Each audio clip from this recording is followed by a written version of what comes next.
Correr la legua. En los tiempos viejos de España, los cómicos de la legua iban de pueblo en pueblo divirtiendo a sus habitantes. En otras palabras, es más o menos lo mismo que hacen hoy en día los artistas de circo, los cirqueros que van de pueblo en pueblo y que no tienen un lugar fijo. Muchos de ellos son niños. ¿Cómo hacer que los niños sigan yendo a la escuela si andan al mismo tiempo corriendo la legua? Argentina ya no recuerdo casi nada porque me fui a Chile después y de Chile me vine a México. Estuve de chica en Ecuador, en los parientes de mi papá. De ahí mis hermanos fueron a Perú, fuimos a Perú y de ahí ya nos fuimos de nuevo a Argentina, volvimos a Chile y de Chile nos vinimos a México. Yo soy Liliana Hernández, reportera de Excelsior Televisión. Para los mexicanos había durante 75 años una dirección que no querían tener. Se decía en una sola palabra, Lecumberri. La penitenciaría de Lecumberri, uno de los más atroces pedazos de nuestra memoria. Por algo se le decía el Palacio Negro. El sistema de reclusión nuestro, y Lecumberri era un vivo ejemplo de eso, es sumamente injusto, o sea, bestializa a mucha gente. Si no tienes tú una fuerte dosis de voluntad, te bestializa, te deshumaniza. Soy Emiliano Ortiz, soy reportero de Excelsior Televisión. Y yo soy Félix Cortés Camarillo. Usted está en Bucareli 1, la dirección correcta.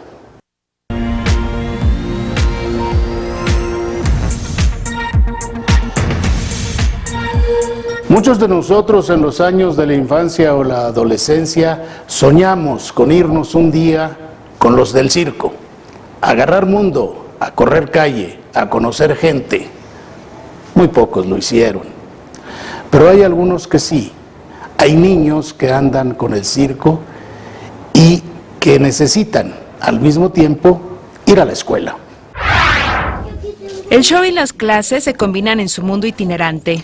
Hacen acrobacias, consiguen risas de damas, caballeros y niños, viven de los aplausos y ese ritmo artístico no les impide estudiar.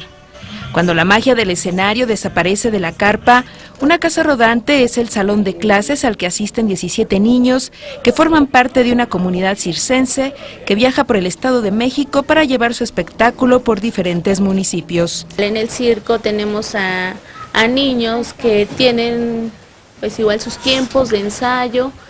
Entonces, también consideramos todo eso para los horarios de las clases, porque ellos tienen que ensayar, trabajan, y todo eso se considera. Los niños que viven en el Circo Odisseis han aprendido que las funciones pueden combinarse con las clases. Su maestra Candy los acompaña en sus giras para que no dejen de asistir a la escuela. Las clases las imparte en un camper, en el que apenas caben 8 bancas casi encimadas, un pequeño pizarrón y una mesita que simula ser el escritorio de la profesora. ¿Qué podemos ver aquí? A ver, el conejo. Para la maestra Candelaria es un placer admirar el lado artístico de algunos de sus alumnos, pero la mejor función es verlos aprender. Cuando, digamos, un niño que a lo mejor entró sin saber y ya al final pues ya sabe leer y ya sabe escribir, entonces te deja así como que hice buen trabajo. La jornada inicia a las 8 de la mañana y concluye hasta las 5 de la tarde, porque en esas 9 horas divide las clases para los niños de kinder, primaria y secundaria. Pues en las tardes, después de terminar clase, pues tengo que ir a comer. Ya sea, aquí las mamás son las que te dan la comida, entonces tengo que ir con ellas a comer. Termino de comer y ya si necesito algún material, lo busco antes para prepararlo durante la tarde y ya estar preparando el material. Después de eso, pues se hace tarde, noche y ya es el tiempo en el que yo dedico el tiempo para la escuela. Además de dar clases en el circo, la joven de 19 años se da tiempo para estudiar ingeniería industrial en línea, pero cuando termine el ciclo escolar confía en que podrá asistir físicamente a una escuela. Este prácticamente sería a lo mejor el último año y pues dedicarme ahora sí a lo que tengo que hacer, que es la ingeniería industrial o alguna otra carrera que sea similar a eso. Estoy en el segundo semestre y pues ya nada más espero culminar bien este año y poder dedicarme ahora sí a lo que es a la carrera, a mí, a mi familia. Y en tanto llegue ese objetivo, por ahora está concentrada en que sus alumnos no se queden en la ignorancia y que también disfruten aprender. Son familias que se dedican a eso. Entonces, pues se ha hecho un esfuerzo para que los líderes para la educación comunitaria vayan a darles su educación básica, preescolar, primaria y secundaria a los niños que están viviendo, porque viven en los circos, y de esa manera estamos atendiendo a 10 estados de la República con alrededor de 500 niños que pues están, no solamente la Secretaría de Educación Pública les extiende un certificado de educación básica, sino también pues es enseñarles un modelo de vida, otro tipo de valores en una comunidad tan sui generis como es el circo. Melanie, una de las alumnas de la maestra Candy, es argentina. Presenta un acto en el Trapecio y le gusta la escuela porque puede leer acerca de otros circos. Argentina ya no recuerdo casi nada porque me fui a Chile después y de Chile me vine a México. Estuve de chica en Ecuador, en los parientes de mi papá. De ahí mis hermanos fueron a Perú, fuimos a Perú y de ahí ya nos fuimos de nuevo a Argentina, volvimos a Chile y de Chile nos vinimos a México. Y aunque a sus 14 años celebra que ha tenido la oportunidad de vivir en 5 países, a veces eso llega a pesar. Me gusta porque viajamos y todo eso, entonces es divertido porque uno conoce más cosas, pero a lo malo es que se acostumbra en un lugar y de ahí se tiene que ir y eso es lo malo nomás. Moisés tiene 8 años. Su nombre artístico es el Zancudo Zacatecano y asegura que toda su vida quiere ser del circo. ¿Y qué es lo que más te gusta cuando estás en el circo? Que me aplaudan. ¿Ah, sí? ¿Por qué? Porque no sé, pero me gusta que me aplaudan. Y a su corta edad ya hace malabares. Hago icarios. ¿Y qué es eso? A ver, explícame. Es malabares con los pies que un señor me avienta y yo hago figuras ahí, saltos para adelante. ¿Y dónde aprendí o cómo has aprendido? ¿Te enseñó tu papá? ¿Quién te enseñó? Mi papá me enseñó. La vida en el circo la disfruta mucho, pero también sueña con dedicarse a la ciencia. ¿Hasta dónde te gustaría estudiar? Hasta universidad. ¿Y qué te gustaría estudiar? Las matemáticas y ciencia. Luis tiene 6 años, es uno de los alumnos más desenvueltos de la maestra Candy y uno de los más participativos. Con tanta fuerza el conejo le iba a sacar y salió volando. Su nombre en el circo es Pipolín, un payasito que adora hacer diferentes caritas y también le gusta ir a la escuela. Pero lo que me cae un poquillo mal de cuando trabajo de payaso y eso es cuando se hace de noche y luego tengo sueño. ¿Y no te puedes dormir? Hasta que se acabe. ¿Y de la escuela qué te gusta?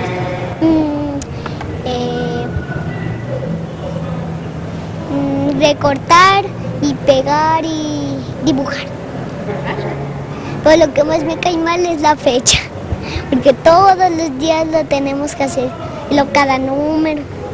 Los niños del circo son muy desenvueltos, pero si no tuvieran a la maestra Candy, sería muy probable que no supieran leer ni escribir, por lo que a través de CONAFE pueden tener una escuela itinerante que los acompañe en sus malabares. O sea, lo más importante es que ellos tengan herramientas para que cuando tengan que tomar una decisión sobre qué van a hacer con su vida, a qué actividad productiva se van a dedicar, ellos tengan opciones, no estén circunscritos a una limitación que las circunstancias les pudo haber impuesto. Y eso es precisamente lo que hace su maestra Candy, impulsarlos a través de los cuadernos y libros para ver más allá del circo. Informó Lilian Hernández. Dentro de un momento le llevaré al Palacio Negro de Lecumberri, un pedazo de nuestra historia mexicana más dolorosa. Usted está en la dirección correcta, Bucareli 1.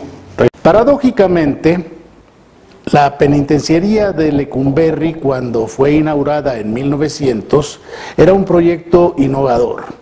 Su diseño de pabellones radiales que convergían a un solo pabellón central era una novedad en la arquitectura penitenciaria.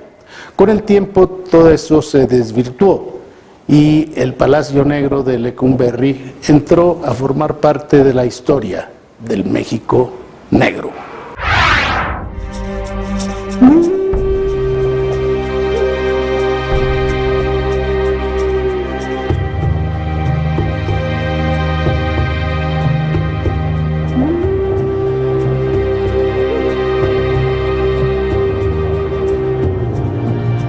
Estos son los rostros del encierro. A lo largo de 7 décadas y media poblaron el Palacio Negro de Lecumberri, escenario de dolor, injusticia y crueldad.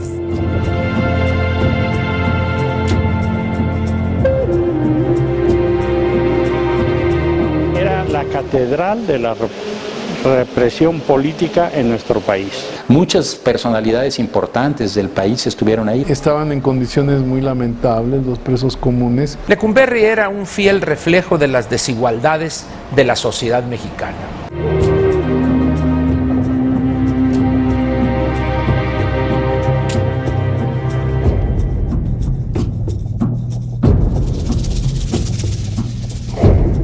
El 29 de septiembre de 1900 se inauguró en la capital del país esta penitenciaría, en un terreno de 32.700 metros cuadrados que pertenecía a la familia española de apellido Lecumberri. De ahí surgió el nombre. Se instauró después de 15 años de que la reforma al Código Penal de 1871 dictaminara necesario un penal debido a la insuficiencia de la prisión de Belén. Y como un castillo medieval, surgió en pleno porfiriato el infierno para muchos. Era un contexto de una idea de la modernidad del país, que era lo que quería proyectar el régimen de Porfirio Díaz, es decir, una sociedad que se moderniza hasta en sus sistemas de reclusión. Y al mismo tiempo el otro mensaje muy claro era dar la idea de seguridad. Jeremías Bentham plantea la primera prisión de tipo panóptico, en donde las crujías se distribuyen en torno a un eje central y de ahí iban los vigilantes desde el centro, podían controlar perfectamente a todos los reclusos. Torres Torrija lo diseña con 8 crujías. La crujía central, que es la que da al poniente, es un poco más pequeña que las del resto y no son todas iguales. México vivía su época de esplendor.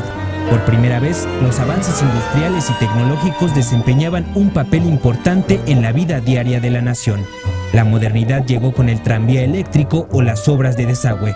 Por ello también el sistema penitenciario del país tenía que ser nuevo, estricto, fuerte, con arduo trabajo en el día, pero también educación básica. Tenía un centro escolar donde había aproximadamente 850 alumnos en la primaria y aproximadamente unos 60 o 70 en una telesecundaria. De lo que se trataba era de una prisión moderna en donde más que la venganza o el castigo se buscaba la reintegración. El plan era regenerar a los individuos a la sociedad, más que castigar, desde luego separarlos porque eran un peligro para la sociedad, pero la idea era regenerarlos y por eso es que desde el proyecto original se instalaron talleres de carpintería, de herrería, bueno, hubo hasta de pintura en algún momento, ¿no? La estancia de los reclusos a lo largo de su condena no era miel sobre hojuelas, no era nada fácil. Ellos podían ser vigilados por un solo custodio desde la torre de vigilancia de 35 metros de altura. Podía ver cualquiera de sus movimientos, y así el de las 886 celdas, que en un principio albergaba a hombres, mujeres y menores infractores. Hasta 1945, cuando se construyeron cárceles femeninas. Lecumberri tuvo 2 remodelaciones. Y eran con 4 camas, pero ya se imaginará que a medida que fue aumentando la población recluida, fueron totalmente saturadas, ¿no? Y llegaban a darse casos hasta de 20 en el mismo espacio, y estaban ahí hacinados en condiciones verdaderamente infrahumanas. Esas 4 paredes de 3,5 metros de largo por 2,10 de altura incluían en su interior un lavabo y excusado, por supuesto comunitarios. Así era el centro carcelario más moderno de América Latina, el lugar que vio morir en 1913 al expresidente Francisco I. Madero y José María Pino Suárez, en lo que fuere la decena trágica. Personajes trascendentales en la historia de México vivieron en este recinto de la maldad. Uno de ellos, Ramón Mercader, el asesino de León Trotsky, quien fuera entrevistado por la periodista y escritora Elena Poniatowska, así como un artista de la pintura y el mural, David Alfaro Siqueiros, quien no la pisó solo una vez. La última vez que estuvo en la cárcel fue precisamente porque dio unas conferencias en Sudamérica criticando al gobierno de López Mateos, y cuando regresó el presidente se la cobró y lo acusaron de disolución social y ahí estuvo en la cárcel. La primera ocasión que estuvo preso fue el 1 de mayo de 1929, debido a que su activismo artístico y político rebasó las fronteras nacionales. La última vez que pisó ese palacio lúgubre lleno de rejas de acero fue en la década de los 60. En el periódico Excelsior, con la fecha del 10 de agosto de 1960, se leía: fue detenido David Alfaro Siqueiros, se le llevó ante el jefe de la Policía Metropolitana. Fue acusado de disolución social. Ahí, al no poder expresarse artísticamente en el mural, pintó este biombo titulado Licenciado, no te apures, que sirvió como escenografía para una obra de teatro realizada por los reclusos.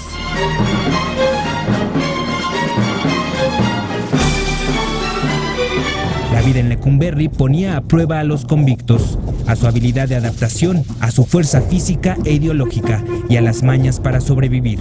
Aplicaba el estilo irlandés de Crofton. Los presos con sentencias mayores a 5 años eran aislados por completo en los torrentes norte y sur, 2 cárceles dentro de la misma cárcel, que también fueron diseñados con el modelo panóptico de vigilancia, los cuales posteriormente se utilizaron para encerrar a presos políticos y a internos con problemas mentales o que habían cometido delitos tan graves como ser asesinos seriales. También el famoso apando hacía vibrar de sufrimiento, una celda de castigo en donde se le encerraba desde días hasta semanas enteras, con un mínimo de alimento y sin luz, sin agua, sin ventilación y sin baño. Por ejemplo, alguien que en una pelea o alguien, por ejemplo, que cometía un homicidio, lo apandaban en tanto, lo llevaban al juzgado, etc. Algunos que traficaban con droga, en determinado momento se peleaban, entonces los apandaban. Normalmente era por cuestiones disciplinarias. O sea, el apando es un confinamiento solitario y te podías estar ahí una semana o 15 días, ahí te ponía, o más. Era aquellos que por alguna razón eran muy violentos o por cualquier circunstancia se hacían acreedores al aislamiento, ahí los encerraban. La recreación también era fundamental en el encierro. En ocasiones especiales, la dirección organizaba espectáculos circenses, ponía una televisión en medio de la crujía, comentaba los deportes como el box y los juegos como el dominó, el ajedrez y las cartas eran infaltables. Actrices como Silvia Pinal, Silvia Derbez o Tintán visitaron Lecumberri como cuestión humanitaria. Incluso la famosa escena donde el personaje del tuerto grita «Pepe el Toro es inocente» de la cinta Nosotros los Pobres fue filmada en ese lugar.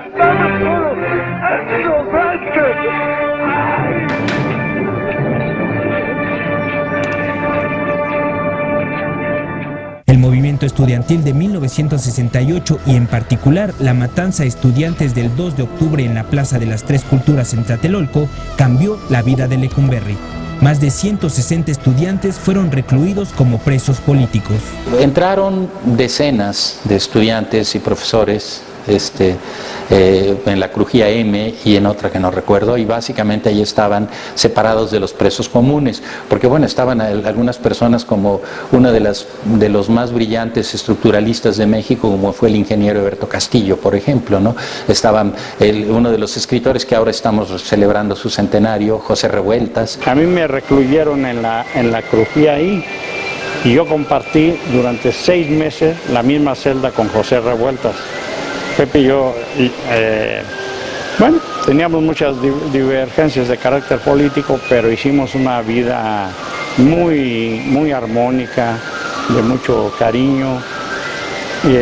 A mí me tocó vivir cuando Pepe escribió El Apando. Hicimos una prisión congruente con los ideales del movimiento del 68. Nos mantuvimos en la lucha por las libertades democráticas, por la transformación del país. Teníamos una vida, diría yo, de estudio y de estudiantes. La UNAM nos mandaba los exámenes, no perdimos la calidad de universitarios, nos mandaba libros, uniformes. La UNAM jugó un papel extraordinariamente solidario con nosotros, ¿no? Ángel Verdugo, entonces alumno de la Facultad de Filosofía y Letras de la Universidad Nacional Autónoma de México y representante estudiantil, habitó más de 3 años este tétrico y violento complejo carcelario. Cuando llegaba alguien por cuestiones políticas, hacía hasta lo imposible por irse a la crujía de presos políticos. Yo hice exactamente lo contrario. Hice hasta lo imposible por quedarme con los presos comunes. ¿Por qué? Porque la experiencia más rica de las prisiones está en su población de presos comunes. Como yo conocía muy bien ese ambiente de los presos políticos, pues yo, no tenía sentido, pues no iba a aprender algo más ahí, ¿no? Entonces, por eso decidí desde un principio, y era una cuestión meditada, que si algún día me caía preso, ¿no?, me gustaría estar en presos comunes. Y lo hice. No voy a decir que viví a gusto, porque sería casi masoquismo, pero aprendí mucho, hice amistades entrañables ahí, sobre todo si eres alguien que está supuestamente diciendo que estás haciendo algo por el pueblo, etcétera, los clichés de los 60, pues lo mejor era estar con la población común, enfrentar lo que ellos enfrentaban, los esculques, por ejemplo. De repente a las 2, 3 de la mañana llegaban los vigilantes a abrir la puerta y a tirarte todo a busca de drogas, armas, etcétera, pero era parte de lo mismo. Conocí yo a gente famosa, entre comillas, hice una muy buena relación con el licenciado, porque se graduó, se tituló, Gregorio Cárdenas. Un asesino serial que bueno, quedaría para cualquier película hollywoodense, ¿verdad? Porque asesinaba a las novias y las enterraba además, ¿no? Fue un caso muy singular, como digo, porque además había seguimiento en la prensa de todas sus declaraciones. Y era un hombre muy dispuesto siempre a la plática, y contra lo que pudiera pensarse, un hombre muy didáctico, transmitiendo algunas cuestiones importantes, finas del derecho o de la legislación penal mexicana. El sistema de reclusión nuestro, y Lecumberri era un vivo ejemplo de eso, es sumamente injusto, o sea, bestializa a mucha gente. Si no tienes tú una fuerte dosis de voluntad, te bestializa, te deshumaniza. A mí me tocó ver gente que se prestaba para matar a alguien por algunos papeles de heroína, por ejemplo, que es una de las drogas más peligrosas en la reclusión. Había una figura muy interesante que todavía debe haberla en los reclusorios, que se llama el pagador. Vamos a suponer que por alguna razón hay que matar a alguien, entonces al que le encargan el trabajo busca un pagador. Vamos a suponer una gente que está por homicidio, que tiene 40 años de sentencia, que ya no va a salir. Entonces le dicen, oye, pues mira, aquel sí, pues que 15, que 20, que X cantidad de miles de pesos, se lo dan a la familia y él va y lo mata y punto, ¿no? De cierta reja hacia adentro, los presos son los que mandan. Y hay una distribución de poder, hay comisiones, hay jugosos negocios que son concesionados por las autoridades.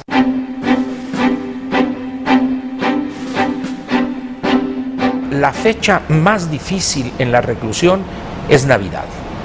Navidad es, o sea, miente el que diga, no, yo pasé indemne la Navidad, no es cierto. Hasta los más malos se quiebran en la Navidad. Las personas que viven en libertad y que nunca han vivido la reclusión, se hacen ideas muy raras respecto a qué es estar recluido.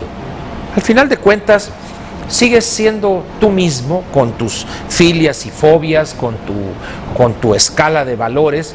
Lo único que te quitan es la libertad, que al final de cuentas es quizá el bien más preciado del ser humano. La libertad, eso es lo que te quitan. Pero no te quitan ni tu intelecto, ni tu capacidad de raciocinio, no te quitan tus fobias, tus filias o tus desviaciones, etcétera, ¿no? Es algo difícil de superar, ¿no? O sea, queda la marca. En 1971, Lecumberri alcanzó una población aproximada de 3.800 presos, pero 5 años después llegó a tener 6.000. Sin embargo, los números exactos no existen.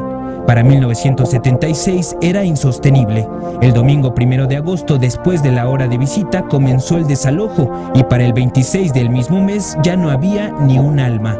El fin de Lecumberri era un hecho, hasta que historiadores y arquitectos decidieron defender el edificio. Intentamos promover o buscar consenso para que derrumbaran Lecumberri. Para nosotros era un símbolo de injusticia, pero a mí sí me hubiese gustado que estuviera un monumento ahí honrando a miles y miles de mexicanos, sobre todo humildes, que fueron puestos presos injustamente. Muchos presos políticos que también injustamente sufrieron la prisión. Creo que eso es lo que habría sido algo mejor. Así se le encontró al edificio un nuevo uso y el 27 de agosto de 1982, después de 5 años de remodelación, se inauguró el Archivo General de la Nación. De los tiempos de la cárcel ya no queda nada, ni una mancha en la pared, ni una celda con el mobiliario original. Las antiguas crujías se convirtieron en galerías y las celdas resguardaron documentos importantes de la historia de México. Un lugar abierto a investigadores y al público en general.